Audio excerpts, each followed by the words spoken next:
Hello everyone, welcome back to our channel. Today we are going to complete our next chapter of biology series जो कि है हमारा that is a molecular basis of inheritance. So let's begin our chapter. उससे पहले I just have to tell you one thing that we have started a biology series जिसमें हमने class 11th के सारे चैप्टर्स कंप्लीट कर लिए हैं. इस बायोलॉजी सीरीज में हमने क्लास 11th के सारे चैप्टर्स कंप्लीट कर लिए हैं एज वेल एज हम क्लास 12th के भी चैप्टर्स शुरू कर चुके हैं जिसमें हमने सबसे पहला chapter that is genetics start किया है और प्रिंसिपल ऑफ इनहेरिटेंस को हमने 2 पार्ट्स में कवर किया है. वेयर एज अगर हम मॉलिक्यूलर इनहेरिटेंस की बात करें तो इसको भी हम 2 या 3 पार्ट में ही कवर कर लेंगे. नेक्स्ट जो इवोल्यूशन होगा that is to be cover in 2 parts also, ये भी 2 पार्ट्स में ही कवर होगा. And apart from that, I have to tell you one thing. If you have any doubt, that is your genuine doubt, so please let me know. You can message me on Instagram, Telegram, and even you can comment me on YouTube as well, so that I will make a video on that topic because we have another series as well जिसका नाम है biology topic series. But now I am focusing in biology series because first of all I have to complete the chapters of class 11th and class 12th and अगर आपको किसी में भी doubt है तो प्लीज़ लेट मी नो. मैं इसके बाद बायोलॉजी टॉपिक सीरीज में उसकी वीडियो बना दूंगी. जब हमारी क्लास 12th पूरी हो जाएगी तो अगर मुझे कोई टॉपिक लगेगा जो मैंने अच्छे से नहीं बता पाया या फिर जिसकी स्लाइड्स अवेलेबल नहीं थी, मुझे डायरेक्ट एनसीईआरटी से पढ़ाना था, तो उसकी मैं वीडियोज़ बता दूंगी. वैसे मैंने जो क्लास 11th है वो डायरेक्ट मैंने एनसीईआरटी पीडीएफ से पढ़ा है, लेकिन जो हमें क्लास 12th है उसमें हमने ये जो जेनेटिक्स वगैरह के चैप्टर्स हैं इनके लिए प्रेजेंटेशन बनाई है. होगा तो मैं आगे भी प्रेजेंटेशन में ही कंटिन्यू करूँगी. So let's begin our chapter जिसमें अभी हम क्या कहते हैं मॉलिक्यूलर बेसिस ऑफ इनहेरिटेंस के बारे में पढ़ेंगे. तो जैसे कि हम सब जानते हैं कि हमने मेंडल के बारे में पढ़ा है, ठीक है. मेंडल ने कौन सा टर्म दिया था, दैट इज अ फैक्टर. जिस फैक्टर को हम आजकल के टाइम पे क्या बोलते हैं, दैट इज अ जीन बोलते हैं. इसके अलावा हमारे पास हम जानते हैं कि जो डीएनए है that is a deoxyribonucleic acid जो कि एक जेनेटिक मटेरियल है, ठीक है. तो हमें कहीं ना कहीं हमने क्लास 11th के बायोमोलिक्यूल्स के चैप्टर्स में पढ़ा है. अगर आपको याद होगा कि nucleic acid are a polymer of nucleotides. Nucleotides का पॉलीमर कौन है, दैट आर न्यूक्लिक एसिड. तो कौन से 2 न्यूक्लिक एसिड होते हैं, that is a DNA and RNA. That means deoxyribonucleic acid and a ribonucleic acid. जो डीएनए होता है वो हमें ज़्यादातर ऑर्गेनिज्म में देखने को मिलता है. Majority of most of organism में जेनेटिक मटेरियल क्या होता है, डीएनए होता है. वेयर एज आरएनए होता है वो भी जेनेटिक मटेरियल होता है जो कि हमें वायरसेस में देखने को मिलता है, लेकिन फंक्शन भी करता है मैसेंजर आरएनए की तरह, या फिर इसके अलावा उसके और भी रोल्स होते हैं. वो एडेप्टर की तरह फंक्शन करता है, स्ट्रक्चरल एंड सम केसेस में कैटालिटिक मॉलिक्यूल की तरह भी फंक्शन करता है. तो लेट्स बिगिन आवर चैप्टर. इसमें आज हम डीएनए के स्ट्रक्चर के बारे में पढ़ेंगे, उसका कैसे रेप्लिकेशन होता है उसके बारे में पढ़ेंगे. The process of making RNA. अगर हमें आरएनए से डीएनए बनाना, दैट अगर हम आरएनए से डीएनए बना रहे हैं तो इस प्रोसेस को हम ट्रांसक्रिप्शन कहते हैं. अगर वहीं पर हम प्रोटीन की सिंथेसिस कर रहे हैं, प्रोटीन को बना रहे हैं, तो उस प्रोसेस को हम ट्रांसलेशन कहते हैं. और वेयर एज ऐसे जेनेटिक कोड्स जिसकी वजह से हमें अमाइनो एसिड के सीक्वेंस का पता चलता है, प्रोटीन्स के अंदर क्या अमाइनो एसिड का सीक्वेंस है जिनसे हमें जेनेटिक कोड के बारे में पता चलता है, ये सब आगे हम इस चैप्टर में पढ़ेंगे. So let's begin our chapter. तो हमारा चैप्टर स्टार्ट होता है डीएनए से, जिसमें आज हमें डीएनए के बारे में पढ़ना है. अगर हम डीएनए के बारे में पढ़ रहे हैं तो हमें पता होना चाहिए कि जो डीएनए है that was not a first genetic material. First genetic material क्या था, that is a RNA. RNA was the first genetic material. पहला जेनेटिक मटेरियल कौन सा था, दैट इज RNA. अगर वही हम डीएनए की बात करें तो डीएनए हमें बहुत सारे ऑर्गेनिज्म में देखने को मिलता है. फॉर एग्जाम्पल हमें ये बैक्टीरियोफेज में देखने को मिलता है, दैट इज जिसमें ये कैसे प्रेजेंट होता है, that is in a single strand में प्रेजेंट होता है. और कि इसके पास कितने न्यूक्लियोटाइड होते हैं, अगर हम न्यूक्लियोटाइड की बात करें तो इनके पास 5386 न्यूक्लियोटाइड्स होते हैं. वेयर एज अगर जो दूसरा ऑर्गेनिज्म है that is a lambda bacteriophage, वो कैसा होता है, that is a double stranded. D stands for double stranded and S stands for single stranded. तो हमारा ये डबल स्ट्रैंडेड होता है और इसमें जो हमारे बेस पेयर होते हैं दैट इज अबाउट अ 48502। अगर हम थर्ड की बात करें दैट इज ई कोलाई। तो जो हमारा ई कोलाई होता है वो कैसा होता है, that is 48502 are base pair. तो अगर हम ई कोलाई की बात करें तो ई कोलाई के अंदर हमें क्या देखने को मिलता है, ई कोलाई के अंदर हमें देखने को मिलता है 4.6 इंटू 10⁻6 बेस पेयर। ठीक है, अगर वही हम ह्यूमंस की बात करें, ठीक है, हमारे अंदर भी तो डीएनए प्रेजेंट होता है, हम ऐसे ऑर्गेनिज्म की बातें कर रहे हैं ना जिनमें डीएनए प्रेजेंट होता है, तो उसके हमने कुछ एग्जांपल लिए। वहीं अगर हम ह्यूमंस की बात करें तो ह्यूमंस के अंदर कौन सा डीएनए प्रेजेंट होता है, that is a double standard linear DNA. ठीक है, double standard linear DNA. E coli हमारा रह गया था, तो ई कोलाई में क्या होता है, that is a double standard circular DNA. तो हम लैम्डा में भी बात कर लेते हैं कैसा डीएनए होता है। लैम्डा में हमारा लीनियर होता है और वेयर एज हमारा बैक्टीरियोफेज में जिसे हम वायरस बोलते हैं उसमें हमारा सिंगल स्ट्रैंड सर्कुलर होता है। ठीक है, अगर हम ह्यूमन की बात करें तो इसका हैप्लॉइड कंटेंट, अगर हम सिर्फ हैप्लॉइड की बात करें that is about 3.3 into 10⁻9 base pairs. Whereas हम डिप्लॉइड की बात करें तो डिप्लॉइड में इसके डबल हो जाएंगे, that is 6.6 into 10⁻9 base pair. तो ये सारे ऐसे ऑर्गेनिज्म होते हैं जिनके अंदर डीएनए प्रेजेंट होते हैं। ठीक है, ये हमने उसके कुछ एग्जाम्पल पढ़ लिए।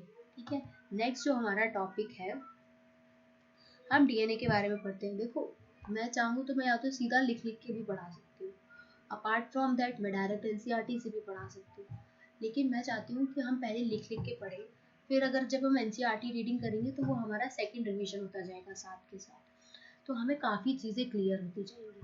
ठीक है, तो अगर हम स्टार्ट करते हैं, मेरी हो सकता है आज की वीडियो में जो वॉइस है थोड़ी सी लो आए as compare to other videos, just because I am having a worst cold and cough, so I'm not able to speak right now, but I'm making a video because जब मैं videos बनाती हूँ ना that give me a strength और that give me so much positivity कि जितने भी negative thoughts होते हैं ना उन सारी चीज़ों से ना कोप अप करने में बहुत ज़्यादा हेल्प हो जाती है। क्योंकि जो चीज़ हमें पसंद होती है ना, अगर हम हमारी तबीयत भी ख़राब है ना, अगर वो हम चीज़ करते हैं तो हमें अच्छा लगता है। एज वेल किसी को डांस करना पसंद होता है, तो बहुत से ऐसे लोग होते हैं कि वो बीमार भी होते हैं ना, तो अगर डीजे भी बजने लग जाता है तो वो नाचने लग जाते हैं। तो same case is with me, मेरे को कोल्ड है, ठीक है, कोई बात नहीं, वॉइस थोड़ी लो हो सकती है, बट मैं पूरी कोशिश करूँगी कि आपके पास रिकॉर्डिंग बिल्कुल सही से जाए, इसलिए आज का लेक्चर मैं धीरे धीरे कवर करूँगी। और आप ये जो रिकॉर्डिंग, हो सकता है अगर आप फ़ोन पे देखेंगे तो आप क्लियर ना आए as compare to other videos, तो आप ईयरफोन से इजीली सुन सकते हैं, आपको वीडियो ऑडियो क्लियर आएगी। ठीक है, हम अब डीएनए के स्ट्रक्चर के बारे में पढ़ते हैं। तो डीएनए में क्या होता है, अगर हम जस्ट अ सेकेंड, हाँ, अगर हम डीएनए की बात कर रहे हैं तो जो इसका स्ट्रक्चर होता है वो पॉलीन्यूक्लियोटाइड चेन का होता है। किसका होता है, that is a structure of polynucleotide chain. Polynucleotide chain का होता है, पॉलीन्यूक्लियोटाइड का मतलब क्या हुआ, मैनी न्यूक्लियोटाइड, बहुत सारे न्यूक्लियोटाइड बनते हैं, तो उनके सारे जब बहुत सारे न्यूक्लियोटाइड अटैच होते हैं तो उसे हम पॉलीन्यूक्लियोटाइड चेन कहते हैं।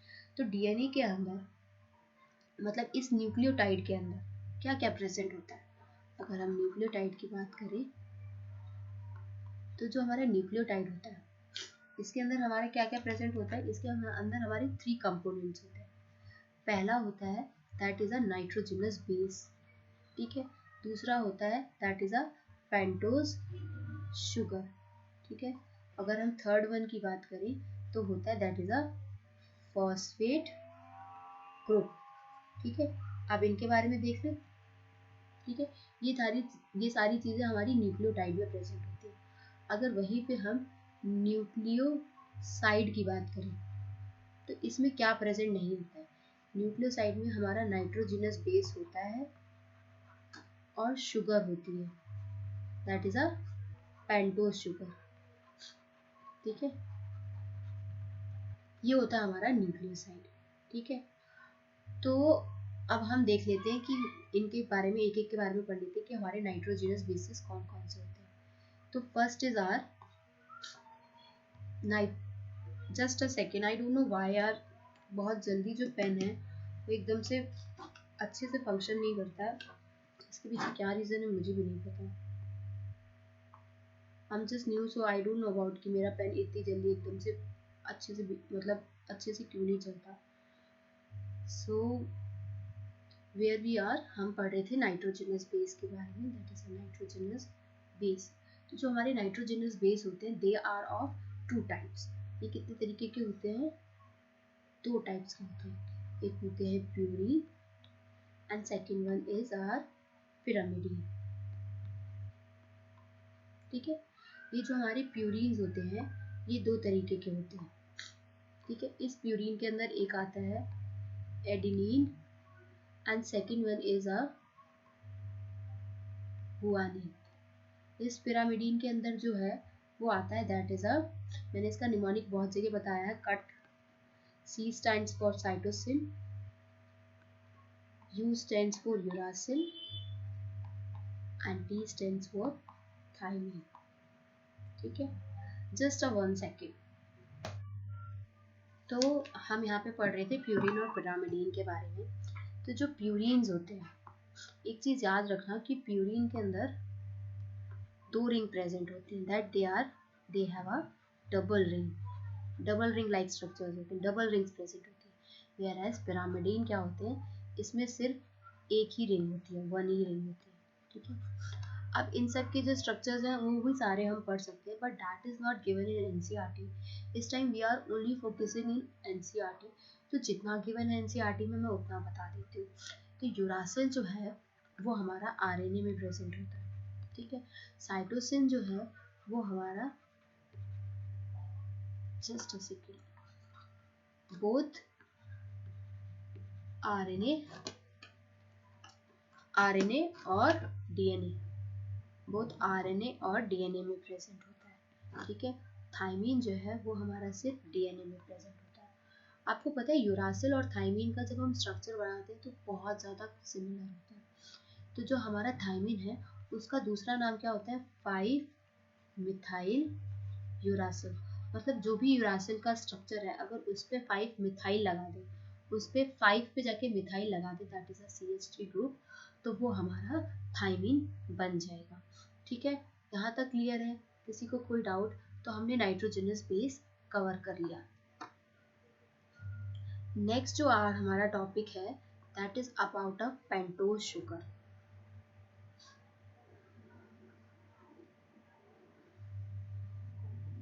सेकंड क्या है? That is a pentose sugar. तो शुगर हमारी दो तरीके की हो सकती है। अगर जो शुगर हमारी डीएनए में प्रेजेंट है दैट इज अ डीऑक्सीराइबोज, और एक आरएनए में अगर प्रेजेंट है दैट इज अ राइबोज।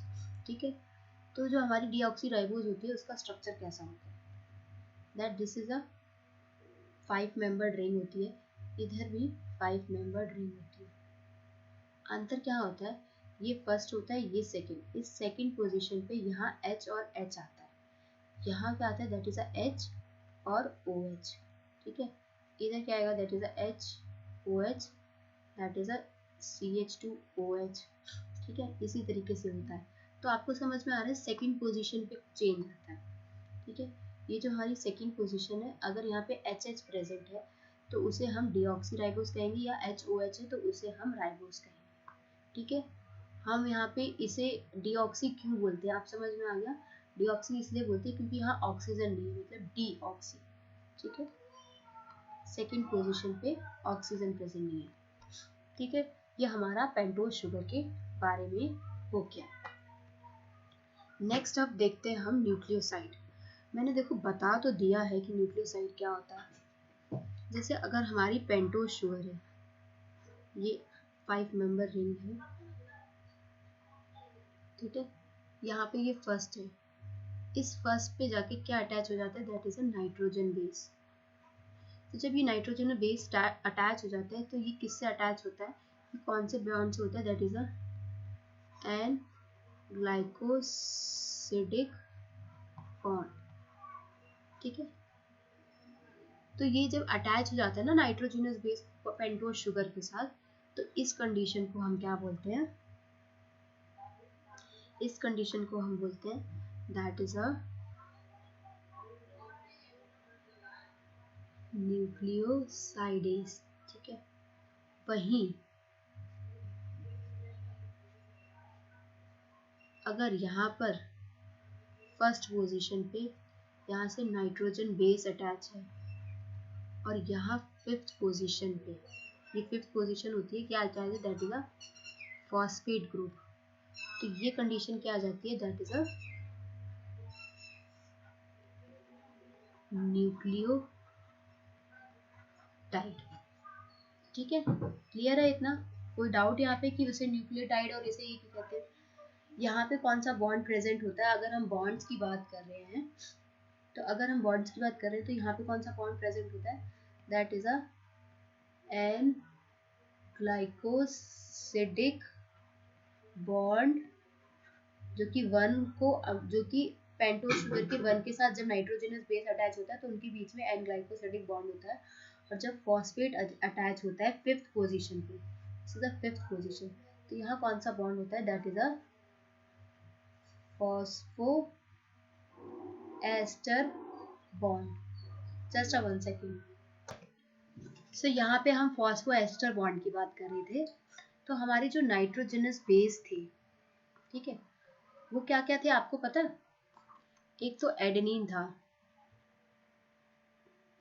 तो उस एडेनिन के साथ जब पेंटोज शुगर ऐड हो जाएगी, मतलब न्यूक्लियोसाइड बन जाएगा, तो वो कन्वर्ट हो जाएगा एडिनोसाइन में, ठीक है, या फिर डीऑक्सी एडिनोसाइन में, ठीक है। वहीं अगर गुआनिन जो होगा वो कन्वर्ट हो जाएगा गुआनोसिन में, ठीक है, या डीऑक्सी गुआनोसिन में। इसके बाद अगर हम बात करें साइटोसिन की, तो न्यूक्लियोसाइड क्या बन जाएगा हमारा, दैट इज अ सिटिडीन या फिर डीऑक्सी सिटिडीन, ठीक है। वहीं अगर हम थाइमीन की बात करें तो थाइमीन क्या आ जाएगा, अगर हम थाइमीन की बात कर रहे हैं तो हमारा थाइमीन हो जाएगा, जो हमारा थाइमीन होता है वो आरएनए में प्रेजेंट तो होता नहीं है, तो थाइमिडीन तो बनेगा नहीं, सीधा क्या बनेगा, डीऑक्सी थाइमिडीन, ठीक है। ये आरएनए के भी नाम लिख रही हूँ, इस साइड ये आरएनए के नाम है, इस साइड ये डीएनए के नाम है। वेयर एज जो हमारा साइटोसिन, थाइमिन और यूरासिल जो होता है, यूरासिल हमारा सिर्फ आरएनए में प्रेजेंट होता है, दैट इज यूरिडीन, क्या होता है, दैट इज आर यूरिडीन, और डीऑक्सी में तो प्रेजेंट ही नहीं होता, यहाँ तो प्रेजेंट नहीं होता, ये नहीं प्रेजेंट होता, यहाँ ये प्रेजेंट नहीं होता। और इसका भी नाम लिख देते हैं, नहीं तो आप कहोगे एक नाम तो लिखा ही नहीं, डीऑक्सी गुआनोसिन, ठीक है। अगर हमें इनका न्यूक्लियोटाइड नेम देखना हो, ठीक है, न्यूक्लियोटाइड, तो न्यूक्लियोटाइड नेम क्या हो जाएगा, सोच के देखो, that is a AMP adenosine monophosphate, ठीक है। उसी तरीके से जीएमपी हो जाएगा, दैट इज गुआनोसिन मोनोफॉस्फेट, और उसी तरीके से हमारा सीएमपी हो जाएगा, that is a सिटिडीन,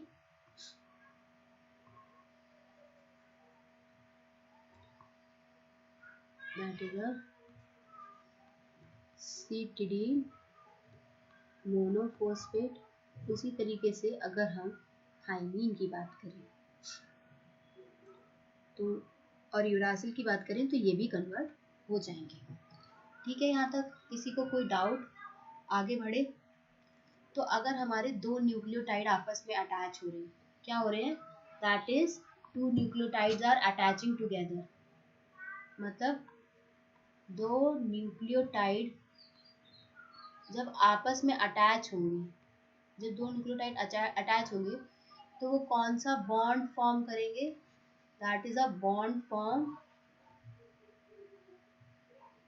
between two nucleotide is a phosphodiester linkage. ठीक है, जो कि कैसे लिंकेज शो करता है? 3' to 5' लिंकेज। क्लियर है यहाँ तक? किसी को कोई डाउट? ठीक है, अगर हम यहाँ पे बैकबोन की बात करें तो डीएनए की बैकबोन क्या होती है? Backbone of DNA. डीएनए की बैकबोन क्या होती है? डीएनए की बैकबोन होती है हमारी, that is a sugar and phosphate. That is a sugar and phosphate. Clear है यहाँ तक? अब एनसीईआरटी रीडिंग कर लें इसकी इतनी। ये सारा अब एनसीईआरटी में गिवन है। तो हमारा जो डीएनए होता है that is a long polymer of deoxyribonucleotides. इसमें हमें बहुत सारे नंबर ऑफ न्यूक्लियोटाइड्स देखने को मिलते हैं। अगर हम बात करें वायरस बैक्टीरियोफेज की तो वो 5368 न्यूक्लियोटाइड शो करता है। बैक्टीरियोफेज की बात करें लैम्डा की तो वो 48502 बेस पेयर शो करता है। ई कोलाई की बात करें तो वो 4.6 × 10⁻⁶ बेस पेयर शो करता है। और haploid content of human DNA की बात करें that is 3.3 × 10⁻9 base pair show करता है। ये सारी जो वैल्यूज है ये आपको पता होनी चाहिए। ठीक है, देखो अगर आप पेपर दे रहे हो कोई भी आप कॉम्पिटिटिव एग्जाम, तो उसमें भी ये वैल्यूज हेल्प कर सकती है।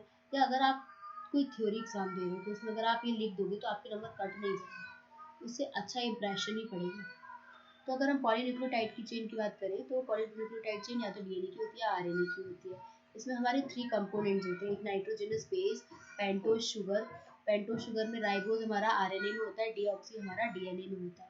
एक होता है हमारा फॉस्फेट ग्रुप। ठीक है, हमें दो तरीके की नाइट्रोजनस बेस देखने को मिलती है, दैट इज अ प्यूरिन जिसमें एडेनिन और गुआनिन आते हैं, पिरामिडिन जिसमें हमारा साइटोसिन, यूरासिल, थाइमिन आता है। साइटोसिन जो होता है वो दोनों डीएनए और आरएनए में प्रेजेंट होता है। थाइमिन हमारा सिर्फ डीएनए में और यूरासिल हमारा सिर्फ आरएनए में प्रेजेंट होता है थाइमिन की जगह। अगर हम नाइट्रोजनस बेस के पेंटोज शुगर के साथ फर्स्ट से अटैच कर दे तो हमारा कौन सा बॉन्ड फॉर्म होता है? That is a bond is, अगर हम बॉन्ड की बात करें कौन सा बॉन्ड फॉर्म होता है? That is a an glycosidic linkage bond form होता है और वो न्यूक्लियोसाइड बना देता है। कौन कौन से nucleoside? Adenosine, deoxy adenosine, guanosine, deoxy guanosine, cytidine, deoxy cytidine, uridine और डीऑक्सी थाइमिडीन।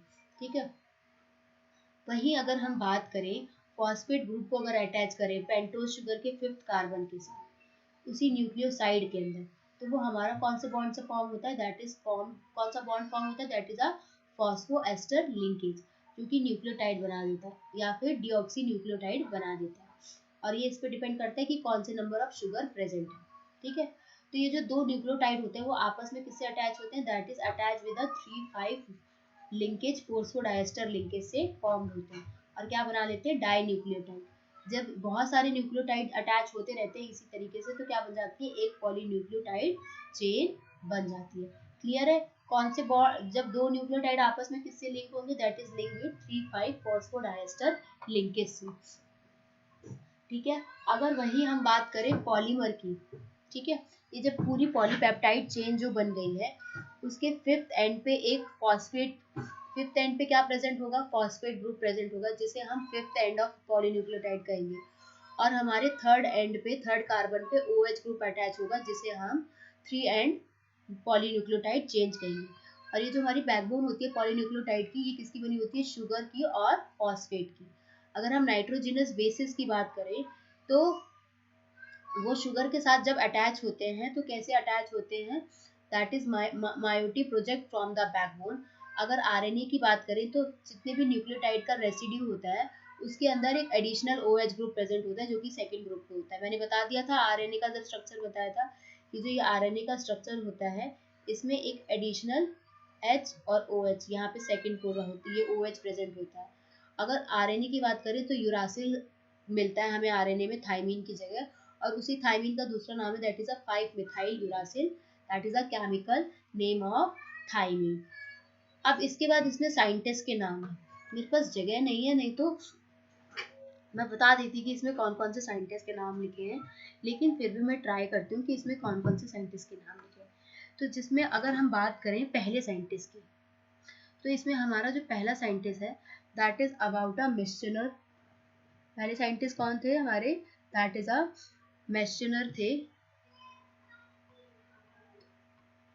जिन्होंने क्या बताया था, एसिडिक सब्सटेंस के बारे में बताया था जो कि न्यूक्लियस के अंदर प्रेजेंट होता है, और उसको क्या बताया था, डीएनए। ठीक है, एसिडिक सब्सटेंस के बारे में बताया था, सब्सटेंस के बारे में बताया था that is present in nucleus, तो वो क्या था, दैट इज आर डीएनए। ठीक है, इसके बाद हमारे दो साइंटिस्ट और थे जिनका नाम था, एक का नाम था मॉरिस विल्किंस और एक का नाम था रोजालिंड फ्रैंकलिन। ठीक है, पहले का नाम था दैट इज अ, हो सकता है स्पेलिंग मिस्टेक हो जाए लेकिन आप देख लेना, और दूसरे कौन थे, दैट इज अ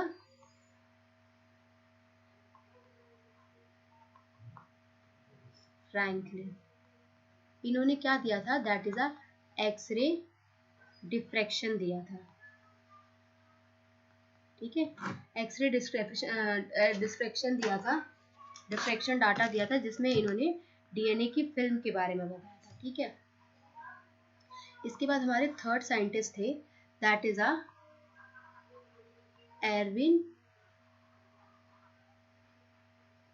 चारग्राफ।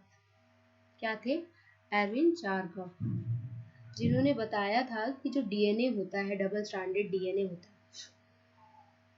ठीक है, ये जो डबल स्ट्रैंडेड डीएनए होता है इनका जो रेशियो होता है दैट इज अ, एडेनिन का रेशियो किसके साथ होता है,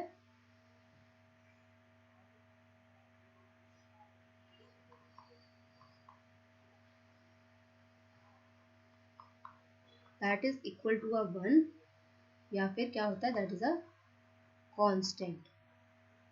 ठीक है, तो ये बारे में हमें बताया था। इसके बाद ये तीन साइंटिस्ट तो हो गए, अब इसमें हमने एक साइंटिस्ट के बारे में नहीं लिखा, जो कि हमारे साइंटिस्ट थे, कौन हमारे साइंटिस्ट थे, वो थे हमारे that is a Watson and Crick, के बारे में मैंने नहीं लिखा। तो जो हमारे वॉटसन एंड क्रिक थे उन्होंने क्या बताया था, अगर वो हमारे 4 साइंटिस्ट थे। ठीक है, that is a 4 scientist, Watson and Crick model दिया था उन्होंने किसका, डबल डीएनए हेलिक्स का मॉडल दिया था, क्योंकि किस पे बेस्ड था, दैट इज बेस्ड ऑन, एक तो ये एक्सरे वाला जो था, एक्सरे डिफ्रैक्शन के ऊपर इनके साइंटिस्ट के बेस पे था, और दूसरा हमारे एरविन चारग्राफ पे बेस्ड था। ठीक है, ये 4 साइंटिस्ट थे। ठीक है, अब इसको हम रीड इट आउट कर लेते हैं, कुछ रह गया होगा तो उसको हम कवर अप कर लेंगे। तो जो हमारा डीएनए होता है, DNA is the genetic substance, acidic substance that is present in the nucleus and identify the Friedrich Mischiter in 1869। जिन्होंने डीएनए को पहले नाम क्या दिया था, डेट इज अ न्यूक्लिन। अब बहुत सारे टेक्निकल लिमिटेशन के बाद जो हमारे डीएनए का स्ट्रक्चर था उसके बारे में बहुत टाइम तक, लॉन्ग पीरियड तक पता नहीं चल पाया था।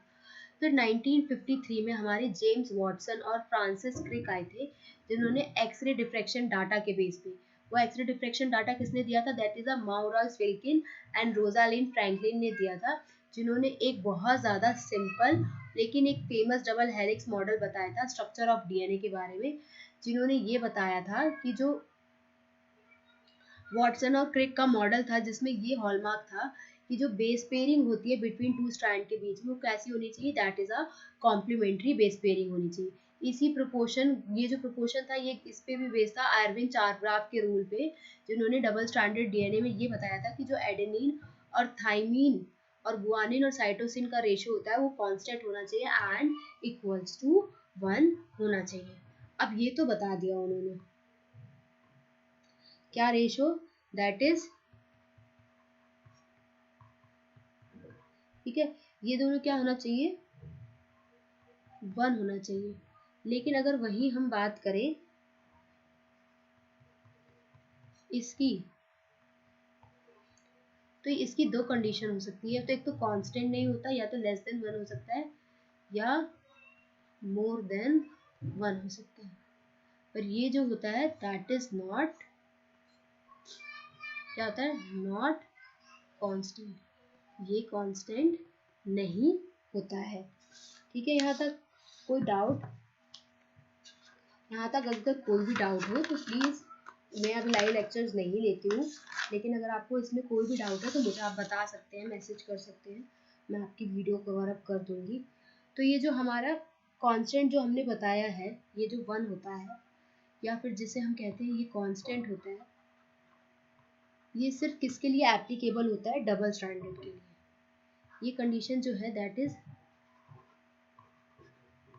Applicable for double stranded. ठीक है, क्लियर है यहाँ तक, आगे बढ़े। तो यहाँ से हमें पता चला कि जब बेस पेयर जो होते हैं वो क्या कंफर्म करते हैं, base pair confirms a very unique property. Polynucleotide chain की यूनिक प्रॉपर्टी कौन कंफर्म करते हैं, that are complementary base pair, जो कि बेस पेयर कैसे होने चाहिए, that said to be a complementary to each other. ठीक है, तो यहाँ पे हमें क्या पता चला, अगर हमें एक स्ट्रैंड की बेसिस के बारे में पता है, अगर हमारे लिए नोन है, पता है, तो हम जो दूसरे स्ट्रैंड की जो सीक्वेंस है उसको प्रिडिक्ट कर सकते हैं। ठीक है, तो यहाँ से हमें इसके बारे में पता चल गया। नेक्स्ट जो है that is about a salient features of double DNA helix. तो ये जो हमारा वॉटसन और क्रिक ने मॉडल दिया था, ठीक है, दैट इज, हमारे साइंटिस्ट कौन से, that is a James Watson and Francis Crick. ठीक है, कौन से थे, James Watson and Francis Crick. तो इन्होंने कब दिया था, दैट इज इनटू 1953 में एक मॉडल दिया था जिसका नाम भी इन्हीं के नाम पे पड़ा था, that is a Watson and Crick double DNA double DNA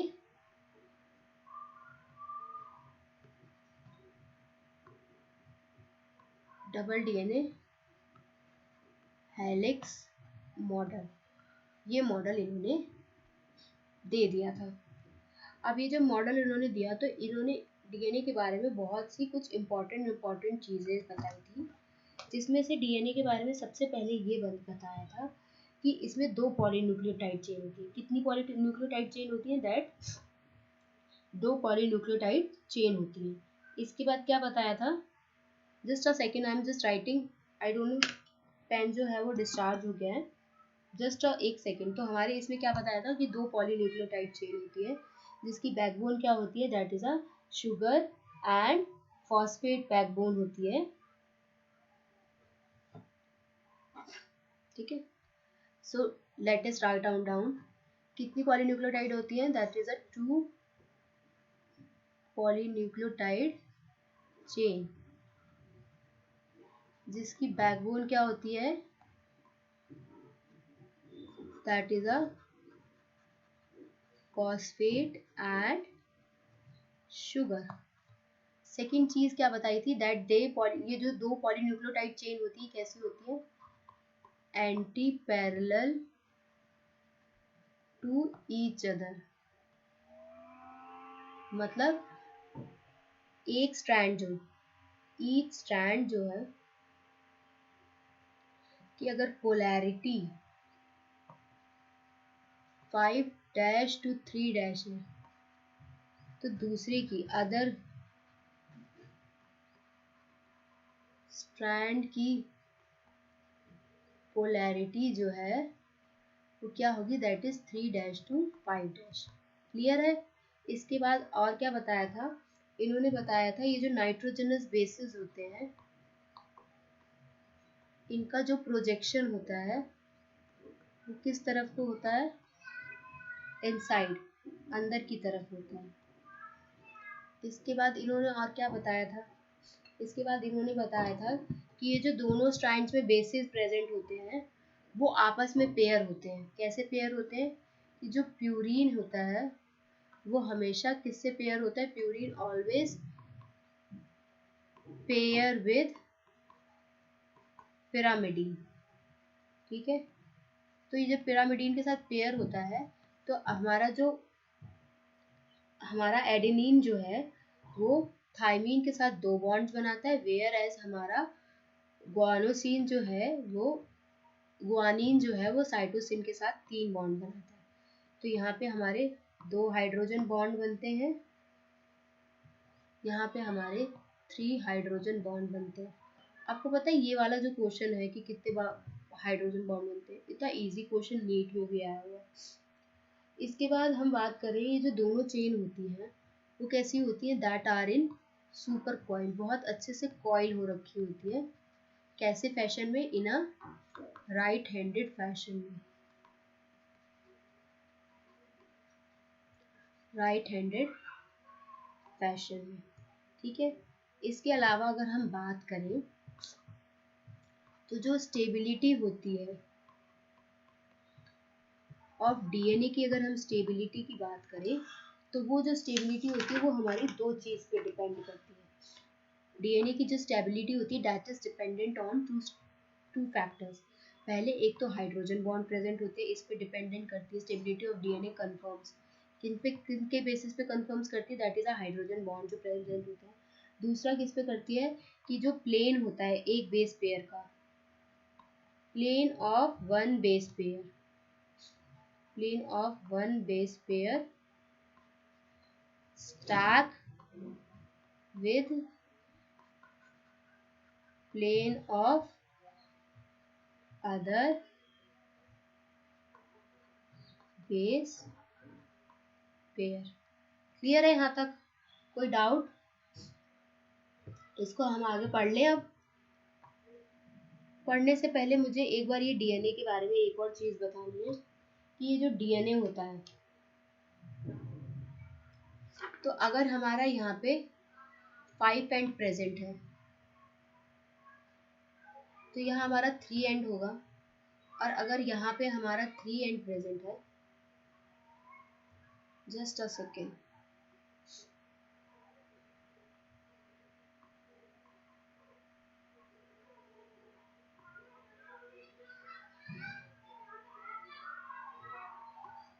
तो यहाँ पे हमारा क्या एंड होगा, दैट इज अ 5 एंड, और इधर हो जाएगा हमारा 3 एंड। ठीक है, तो ये जो आपस में ये बेस पेयर प्रेजेंट होते हैं ये टोटल कितने होते हैं, that are in 10 in numbers, like this. अगर ये डीएनए है, रुक जाइए एक मिनट बताती हूँ। तो यहाँ पे अगर हमारा 3' है तो दिस इज आर 5', अगर ये 3' है तो दिस इज आर 5'। तो यहाँ पे ये बीच में कितने बेस पेयर होते हैं, 1 2 3 4 5 6 7 8 9 10, 10 बेस पेयर होते हैं। ठीक है, इसको क्या कहते हैं, दैट इज अ पिच बोलते हैं। ठीक है, तो यहाँ से हमें क्या पता चला कि एक पिच में कितने बेस पेयर होते हैं, that is a 10 base pair. ठीक है, और ये जो पूरी पिच होती है, ये जो हमारी पूरी पिच होती है इसकी जो लेंथ होती है दैट इज अबाउट, अगर हम इसकी लेंथ की बात करें तो ये जो पिच की लेंथ होती है वो कितनी होती है, अगर हम पिच की लेंथ की बात करें, एक जस्ट अ सेकेंड, ये जो हमारी पिच होती है जिसमें हमारे 10 बेस पेयर प्रेजेंट होते हैं।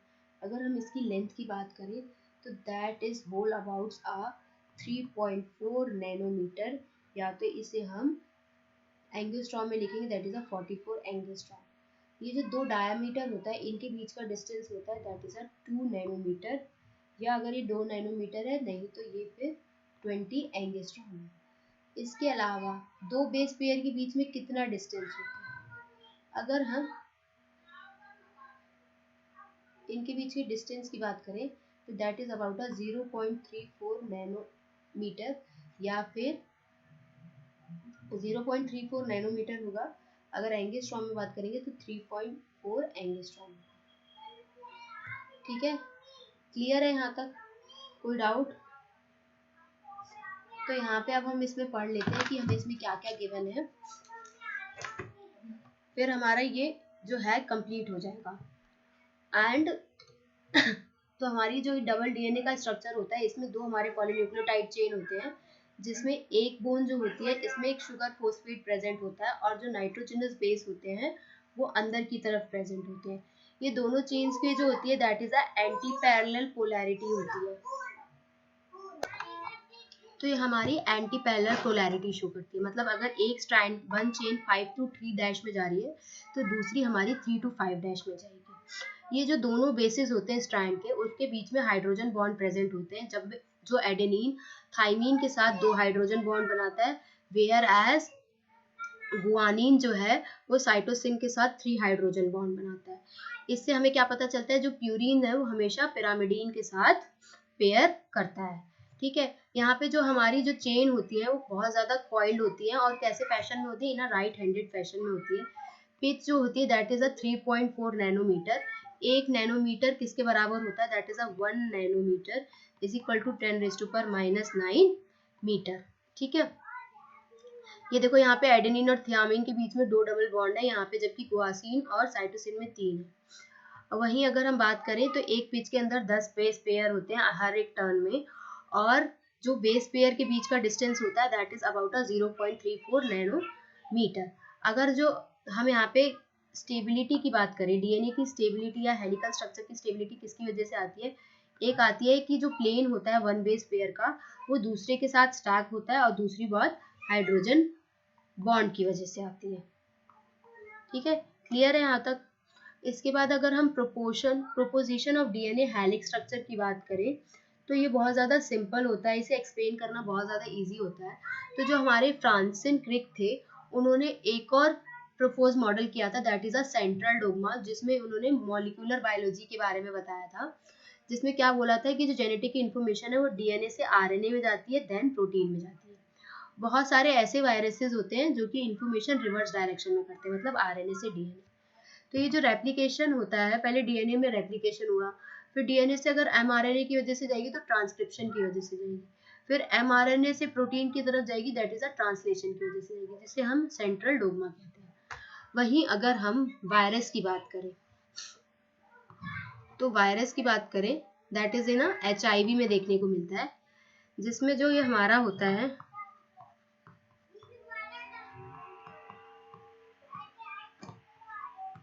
जो हमारा डीएनए होता है जब वो आरएनए में जाता है तो किसकी वजह से जाता है, ट्रांसक्रिप्शन की वजह से जाता है। वेयर एज जब आरएनए से डीएनए की तरफ जाएगा, जब मतलब आरएनए से डीएनए की तरफ जाएगा तो यहाँ पे कौन सा एंजाइम होगा, that is a reverse transcriptase enzyme.